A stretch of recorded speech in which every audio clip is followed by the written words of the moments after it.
Welcome back. Now, today, Economic Development Minister Ebrahim Patel will unveil the Competition Amendment Bill to the Portfolio Committee in Parliament.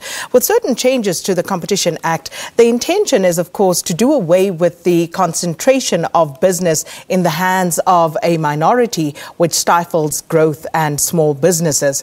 This anti-competitive behaviour is seen as one of the contributors to the perpetual racially skewed ownership that kills inclusive growth in the country. And Economic Development Minister Ebrahim Patel joins us now via telephone. Minister, good morning and thanks for speaking to us here on Morning Live. Good morning, Sakina, to you and to all the viewers. And from Cape Town, I think we're looking forward to today. Quite an important occasion for us.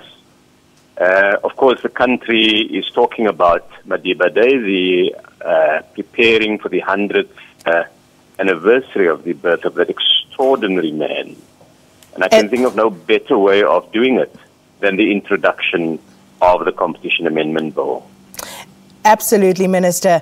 And we want to know more about this. So let's just start off with an explanation about some of the changes in the Competition Act that will minimize the anti-competitive behavior that many have decried over time. Thank you.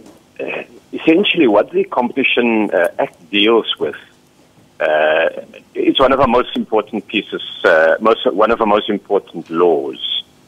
And it deals with managing mergers when one company buys another and managing the behavior of corporations in the economy. The changes that we're making are intended to give a huge boost to small and medium enterprises.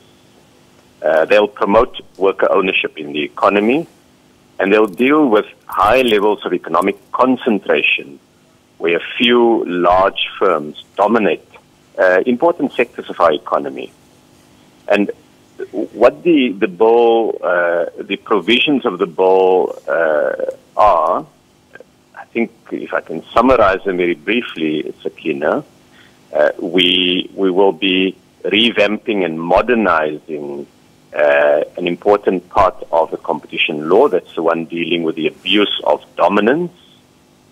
So when one company, a dominant company, discriminates against small businesses, provides goods to them at excessively high prices, those are matters that the competition authorities would be able to deal with much more significantly. It will also promote worker ownership. When one company is taken over by another, one of the criteria that the competition authorities will look at in future is the extent to which the merger expands the broadening of ownership in our economy, bringing in black South Africans and also bringing in workers in the firm concerned. We're creating a platform for the competition authorities, that's the Commission and the Competition Tribunal, to look more closely at economic concentration. We did a study that showed very high levels of economic concentration in key sectors of the economy. So the bill provides some legal instruments that can be used to evaluate whether a sector has high levels of concentration and to put remedies in place. And then, of course, as with all of these things, there's a big focus on jobs and on opportunities for young people. So 20 years ago, in 1998, Madiba signed into law the Competition Act. Today, we're really revamping that act, modernizing it, strengthening it, and providing opportunities for our people to participate fairly in the economy. There's a number of economic analyses that has been done over the last few years, including by global institutions like the World Bank, the IMF, the OECD, and others, that point to the high levels of economic concentration. And essentially, what it says is it excludes many ordinary South Africans from taking part in the economy. Minister, it limits new investment in the economy. If I may just interject there, and many would say, we already know this. So in real terms, how are these amendments really going to address that particular department, that issue? And also the department went through a consultation process regarding this bill.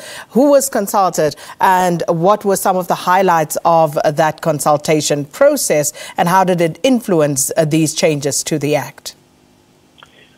One of the most important new provisions in the bill is to create a platform through the market inquiry where the Commission or government will identify a sector, let's say, for example, information and communication technologies. And it will say that it's concerned about high levels of concentration and whether that high level of concentration serves to exclude small businesses, medium-sized businesses, and Black South Africans.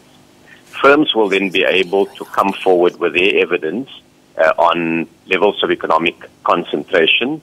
Government would be able to do the same, and there's an opportunity for society as a whole. The Commission will then consider all of the evidence before it, and if it finds that in that sector, let's say in information and communication technologies, that new businesses, fresh investment, SMEs are being constrained, it will now have the legal power to put in place remedies. It could say, for example, that certain practices in the sector needs to change. It could mandate the large companies to provide opportunity for smaller companies, and it can review all the practices in a sector and say, we want your procurement to change, we recommend changes in the licensing regime by government or the other regulators. So it's a law with teeth, with the tools to be able to reverse all of this. We published the bill in December last year, and we've been consulting principally through NEDLAC, the National Economic Development and Labour Council. And we've met with the large businesses as well as small business, and we met with the trade union movement. And over the course of a number of months, I think the bill itself was strengthened and further enriched.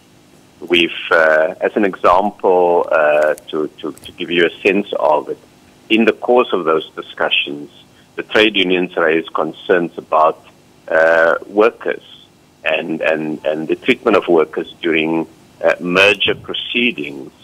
So we've now clarified in the law that the competition authorities must much more clearly look at the employment and public interest elements in a merger. The business community, larger businesses, raised that they are often unable to collaborate with each other, even where it can create extra productive capacity for South Africa or lead to more jobs. So we've created a more flexible arrangement that they can apply for exemptions to be able to do those kind of things when we can see it's in the public interest. And I think the social partners, business and labour, believe that the bill that we are tabling in Parliament represents an appropriate and effective balance between their interests and the policy imperatives of government. Minister, we're going to leave it there, but thank you so much for helping us understand those amendments that will be made to the competition bill. And of course, we will talk more about some of the very important issues that you have raised there. That was Minister Ebrahim Patel. And this takes us, of course, into news time, and Leanne standing by.